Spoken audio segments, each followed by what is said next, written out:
Ranaghat Debnath high স্কুলে, সেখানে আমাদের ভোটকর্মী সৈকত চ্যাটার্জি রক্তাক্ত অবস্থায়। তার সঙ্গে কি হয়েছে আমরা জেনে নেব এক এক করে। সৈকত দা, কি হয়েছে তুমি বিস্তারিত বলো। রানাঘাটে দেবনাথ ইনস্টিটিউশনে আমি আমি ট্রেনিং করতে এসেছি। ট্রেনিং শুরুর আগেই এখানে সাদা পর্দায় মমতা ব্যানার্জির অ্যাড দেখাচ্ছে দীঘার মন্দির নিয়ে।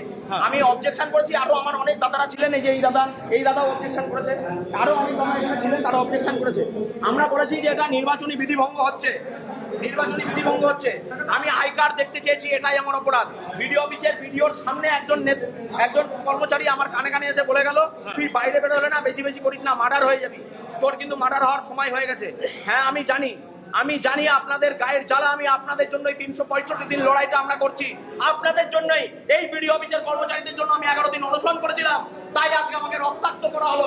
বিডিওর নেতৃত্বে বিডিওর কর্মচারীরা, এই ঘরে যারা দায়িত্বে ছিল, তারা হাত তুলে দিল, তারা কিছু জানে না, উল্টে আমাকে কিল চর ঘুষি যেমন খুশি তাই করলো, আমাকে মেরে ফাটিয়ে ফেলা হয়েছে। দেখুন, এই যদি অবস্থা হয়, রাজ্যে ইলেকশনের দরকার নেই। আমরা বলছি ভোট বন্ধ হোক, এই ভোট নামের প্রহসন বন্ধ হোক, রাজ্যে রাষ্ট্রপতি শাসন জারি হোক, না হলে আমাদের মতো ভোট কর্মীরা, সাধারণ ভোটাররা মরে যাবে। আপনারা দেখতেই পাচ্ছেন যে আমাদের এই সৈকতটা আজ রক্তাক্ত। কারণ হলো ভোটের ট্রেনিং এর নামে এখানে মুখ্যমন্ত্রী মমতা ব্যানার্জির বিভিন্ন প্রচার চলছিল, তার প্রতিবাদ করায় তার গায়ে হাত তোলা হয়েছে, তাকে হুমকি দেওয়া হয়েছে, সে মার্ডার হয়ে যাবে। আমার অপরাধ, আমি আই কার্ড দেখতে চেয়েছি, আমি বলেছি আপনাদের জন্য আমি 11 দিন অনশন ছিলাম। জয় হিন্দ বন্ধুরা, আমি দীপঙ্কর মণ্ডল। আপনারা দেখছেন নবান্ন নিমন্ত্রণ। আপনাদের সবাইকে স্বাগত। যে ভিডিওটা দেখছিলেন, এই ব্যক্তির নাম সৈকত চট্টোপাধ্যায়। তিনি পেশায় শিক্ষক। ভোটের আগে ভোটকর্মী হিসেবে প্রশিক্ষণ শুরু হয়। সেই প্রশিক্ষণ শুরু হয়েছে, আগে দু একটা প্রশিক্ষণ হয়েছে বিভিন্ন জেলায়। আজকে নদিয়ার রানাঘাটের দেবনাথ ইনস্টিটিউশন, এখানে প্রশিক্ষণ ছিল। তো এই প্রশিক্ষণের দায়িত্বে থাকে ইলেকশন কমিশন অফ ইন্ডিয়া, রাজ্যে সিইওর দপ্তর দায়িত্বে থাকে। এখন হ্যান্ডিক্যাপ যে সরকার চলছে, যেটা পুতুল সরকার, কেয়ারটেকার সরকার, বিদায়ী সরকার, যেটা আমরা বারবার বলে থাকি, বিদায়ী মুখ্যমন্ত্রী, কিন্তু তারপরেও একদম নিচুতলার কিছু অফিসার, নিচুতলার কিছু পুলিশ প্রশাসন, তারা এখনো পর্যন্ত পদলেহন করে যাচ্ছে। তারা শুধুমাত্র যে করছে তাই নয়, কেউ কেউ তো হুমকি দিচ্ছে। এর পেছনে কারণটা কি? এর পেছনে বিদায়ী মুখ্যমন্ত্রী, যিনি কিছুদিন পরে বিদায় নেবেন, মমতা ব্যানার্জি তৃণমূল নেত্রী, তিনি প্রত্যেক দিন নিয়ম করে প্রত্যেকটা সভায় তিনি গিয়ে হুমকি দিচ্ছেন, মা বোনেরা বাড়িতে যা থাকে হাতা খুন্তি নিয়ে বেরিয়ে পড়বেন, এরপরে দেখা হবে, চৌঠা মেয়ের পরে দেখা হবে, গায়ে পোস্টার মেরে ঘুরতে হবে, বিজেপি করি না এরকম জানাতে হবে। এই যে হুমকি, দেখুন, এইসব হুমকি অ্যারেস্ট করার জন্য যথেষ্ট, কিন্তু একটা রাজ্যের মুখ্যমন্ত্রী তৃতীয়বার তিনি জিতেছেন, চতুর্থবারে আসার জন্য প্রাণপণ চেষ্টা করছেন। বয়স হয়ে গিয়েছে, চুল পেকে গেছে, চামড়া কুঁচকে গেছে, হাঁটুর যন্ত্রণা, চোখের যন্ত্রণা, গোটা শরীরে যন্ত্রণা, পায়ে কাঁটা ফোটার মতো উন্মাদের মতো চিৎকার করছেন, ঘুম হচ্ছে না, অসুস্থ, ওষুধ খেয়ে তাকে বাঁচতে হচ্ছে। তো কিছুটা হয়তো দয়া, কিছুটা মানবিকতা, কিছুটা অপেক্ষা, বা আর কত দূর দৌড়য়ে দেখা যাক, এই সব জন্য হয়তো তাকে বাইরে ছেড়ে রাখা হয়েছে। এর আগে যা যা করেছেন তার জন্য এতদিনে তার শ্রীঘরে থাকা উচিত, এটা নিয়ে কোনো সন্দেহ নেই। তিনি সহ বেশ কয়েকজনের তৃণমূলের যারা উচ্চপদস্থ আর কি, যদিও সবাই লাইট পোস্ট বলা হয়, একটাই নাকি পোস্ট, আর বাকি সব ল্যাম্প পোস্ট ইত্যাদি ইত্যাদি বলা হয়। তো সেই তাকে কেন ছেড়ে রাখা হয়েছে সেটা অনেকে দাবি করেন মাঝে মধ্যে, যে কেন ছেড়ে রাখা হয়েছে, জেলের মধ্যেই থাক, সেখানে পাগলামি করুক, মাথা ঠুকুক, পা ভাঙুক, যা পারে করুক, কবিতা লিখুক, ছবি আঁকুক, জেলের মধ্যেই থাক। তো জেল থেকে বাইরে থাকলে যা হয়, যেমন করে পাগল কুকুর ঘুরে বেড়ায়, যাকে তাকে কামড়ে দেয়, সেরকম করে তিনি উন্মাদের মতো বলে বেড়াচ্ছেন, এই দেখে নেবো, এই হ্যান করবো। এবার সেই কথা শুনে আরো কিছু পা চাটা, চটি চাটা, পদলেহনকারী মূর্খ অশিক্ষিত ইতরের দল সরকারি চাকরি পেয়েছে এই তৃণমূলকে ধরে বা তোলামূলকে ধরে, যা খুশি করে বেরিয়েছে গত 15 বছরে। তারপরে তারা এখনো পর্যন্ত ভেবে বেড়াচ্ছে যে এখনো পর্যন্ত এই তৃণমূলই আবার আসবে, তাদের খালা, পিসি, আপু, দিদি, বা ঠাকুমা জেঠিমা নানিমা যাই বলে তারা আর কি, সে আসবে। তারপরে কি হবে, তারা যা খুশি আবার করে বেড়াবে, আবার চুরি, বালি চুরি, কয়লা চুরি, কাঠ চুরি, ধর্ষণ, আগুন লাগিয়ে দেওয়া, বোমা তৈরি করা, বাচ্চা ছেলেকে মেরে ফেলা, ধর্ষণ করা, মানে যা যা কিছু করেছে 15 বছরে আবার তারা করে বেড়াবে, এমনটা তাদের স্থির বিশ্বাস। কিন্তু সেটা হবে না, সেটা হবে না, ইঙ্গিত পরিষ্কার বোঝা যাচ্ছে। এই যে অসহায়ের আরতি, এই যে ক্রন্দন, এই যে আর্তনাদ, এগুলো কি কারণ? রাজ্যের বিদায়ী মুখ্যমন্ত্রী মমতা ব্যানার্জি বলছেন আমার হাত থেকে সব ক্ষমতা কেড়ে নিয়েছে। এই অসহায়তা, এই অসহায়তার যে কান্না, সেটা তো রোদন, সে চিৎকার, সে পাগলামি শুনেছেন আপনারা। কিন্তু আজকে যেটা ঘটনাটা ঘটেছে এটার উপরে আমরা ফোকাস করি। এই যে সৈকত চ্যাটার্জি যাকে ধরে মারধর করা হলো, তার অপরাধটা কি ছিল?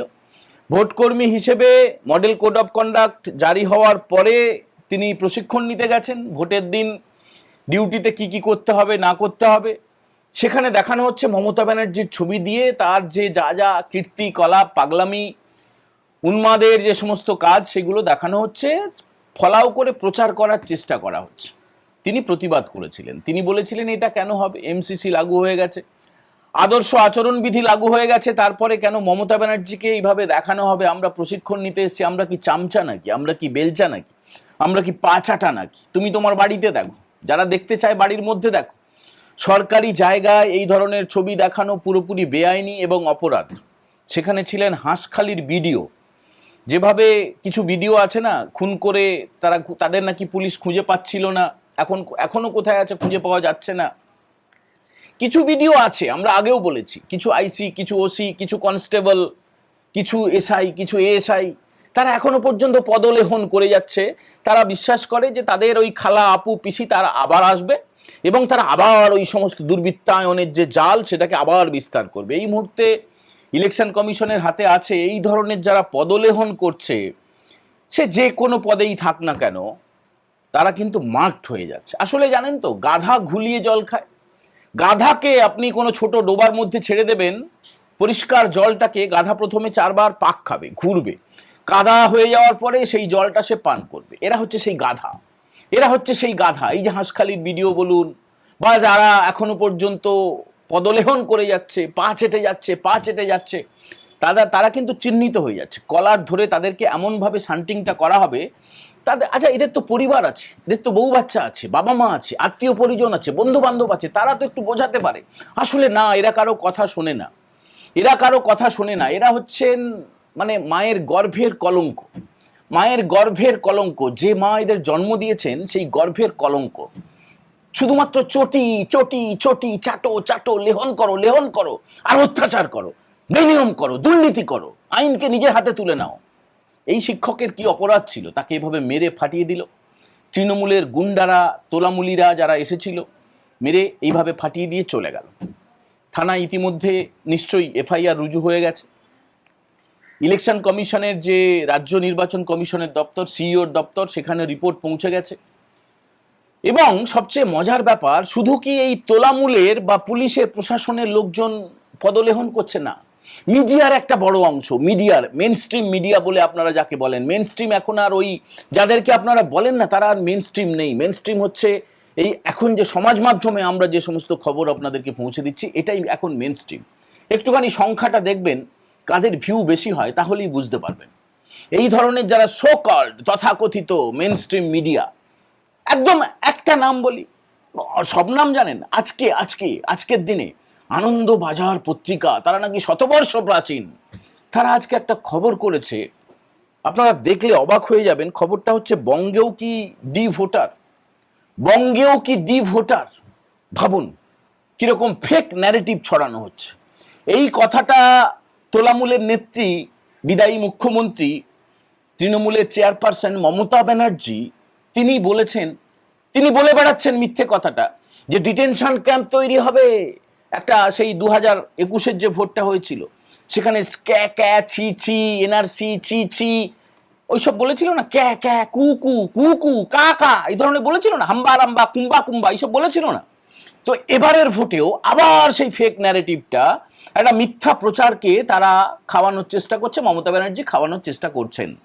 বলছেন যে ভোটে যদি তারা না আসেন, মানে তৃণমূল না আসে, যদি বিজেপি চলে আসে তাহলে ডিটেনশন ক্যাম্প তৈরি হবে। ডিটেনশন ক্যাম্পের মধ্যে নাকি সবাইকে পুরে দেবে। ভাবুন, এতগুলো রাজ্যে ক্ষমতায় আছে, গোটা দেশ, সেখানে কোনো ডিটেনশন ক্যাম্প নেই, কিছু নেই। শুধু পশ্চিমবঙ্গে বিজেপি ক্ষমতায় এলে ডিটেনশন ক্যাম্প তৈরি করা হবে, ডিটেনশন ক্যাম্প তৈরি করা হবে। ভাবুন, অবৈধ অনুপ্রবেশকারীদের তো নিশ্চয়ই তাদেরকে সীমান্তের ওপারে লাথি মেরে তাড়ানো হবে, সেটাতে সবাই আমরা খুশি হব।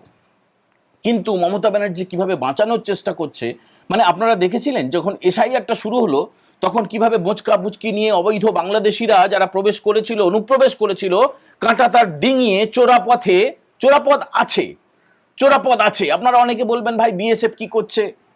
চোরাপথ আছে, তার কারণ মমতা ব্যানার্জি জমি না দেওয়ার ফলে কাঁটাতারের বেড়া পুরোটা টানা যায়নি। এছাড়াও বেশ কিছু চোরাপথ আছে যেগুলো স্থানীয় প্রশাসনের বা স্থানীয় তোলামুলিদের তাদের সাহচর্যে, তাদের সাহায্যে, তাদের বুদ্ধিতে, তাদের আনুকূল্যে সেই সমস্ত চোরাপথগুলো খুঁজে পাওয়া মুশকিল হয়। একদম স্থানীয়রা, তোলামূলের লোকেরা তারা সাহায্য করে এবং পাচার হয়, ওষুধ পাচার হয়, মাদক পাচার হয়, হিউম্যান পাচার হয়, মানে মানব পাচার হয়, নারী পাচার হয়, ওপার থেকে চলে আসে। তো এগুলো চলে, এগুলো বন্ধ করার নিশ্চয়ই চেষ্টা চলছে, বন্ধ নিশ্চয়ই হবে। তো এবারে যারা চলে এসেছিল এসআইআর শুরুর পরে বোচকা বুচকি নিয়ে, তারা অনেকেই ওপারে চলে গেছে। দেখেছেন আপনারা, ছবিতে দেখেছেন, মিডিয়ায় খবর হয়েছে, কিছু টেলিভিশন চ্যানেল খবর করেছে, আমরা আপনাদের দেখিয়েছি বারবার। এই যে দেখুন কারা যাচ্ছে, এরা কোথায় ছিল, কি বলছে, সব খবর আপনারা জানেন।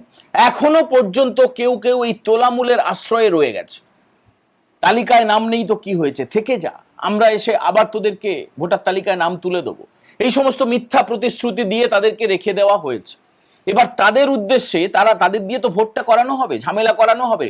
বাসন্তীতে যেটা হলো, মারতে এসেছিল তবে পাল্টা মারও খেয়েছে। আমরা যেটা বলতে চাইছি, এই যে ফেক ন্যারেটিভটা মিডিয়া কেন ছড়াচ্ছে, তার কারণ মিডিয়া যে অ্যাড পাওয়ার কথা, বিজ্ঞাপন পাওয়ার কথা, কোটি কোটি টাকার বিজ্ঞাপন, সেখানে ফাটা বাঁশে আটকে গেছে। আটকে গেল কি করে? ইসিআই বলেছে যে একটা কমিটি করে দেওয়া হলো, সেই কমিটির থেকে যে কোনো পলিটিক্যাল পার্টি বিজ্ঞাপন দিতে হলে তাদের অনুমতি নিতে হবে, সেখানে হিসেব দিতে হবে, পলিটিক্যাল পার্টিকে হিসেব দিতে হবে এবং মিডিয়াকেও সেই অনুমতিপত্র দেখাতে হবে যে এই অ্যাডটা আমি দেখাচ্ছি কত টাকার অ্যাড।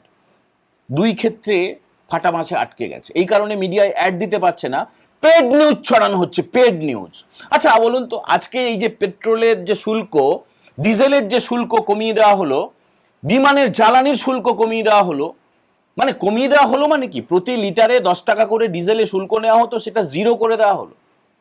পেট্রোলে করে দেওয়া হলো 13 টাকা থেকে 3 টাকা, 10 টাকা কমে গেল।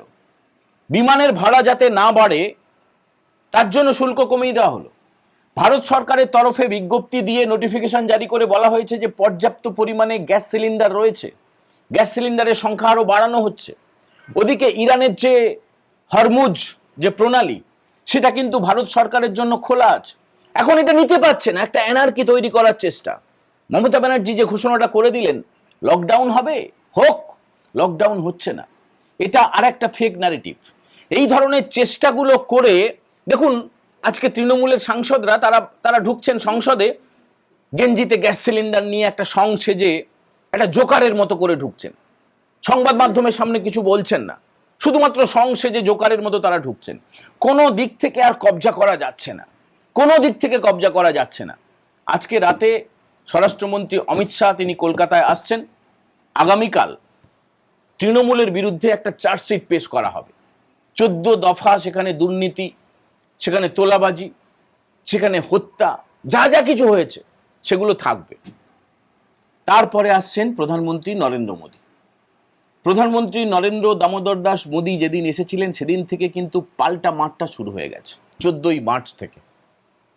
এরপরে আপনারা দেখতে থাকুন এই তোলামূলের বা এই প্রশাসনের যারা পদলেহন করছে, পুলিশের যারা পদলেহন করছে, তাদের কি হাল হয়। কারণ ইলেকশন কমিশনে এই আজকের এই রানাঘাটের খবরটা, রানাঘাটে দেবনাথ ইনস্টিটিউশনে যেটা হয়েছে, সেখানে হাঁসখালির বিডিওর উপস্থিতিতে, তার উস্কানিতে যা হয়েছে, এই ধরনের ঘটনাগুলোয় কি হয় শুধু আপনারা দেখতে থাকুন। বন্ধুরা, আমাদের এই কন্টেন্ট আপনাদের ভালো লাগলে অবশ্যই বন্ধুদের সঙ্গে শেয়ার করবেন, আর আপনারা কমেন্ট করে জানাবেন যে আপনারা কি চান, কি চান? এই যে সৈকত চ্যাটার্জির ওপরে হামলা হলো প্রশিক্ষণ নিতে গিয়ে, সেটাকে আপনারা কোন চোখে দেখছেন? আপনারা অবশ্যই কমেন্ট করে জানাবেন। যারা প্রথমবার দেখছেন তারা নবান্ন নিমন্ত্রণ চ্যানেলটা সাবস্ক্রাইব করতে ভুলবেন না। সবাই ভালো থাকবেন। আজকের মতো এই এপিসোড আমরা এখানেই শেষ করছি। জয় হিন্দ, বন্দে মাতারাম।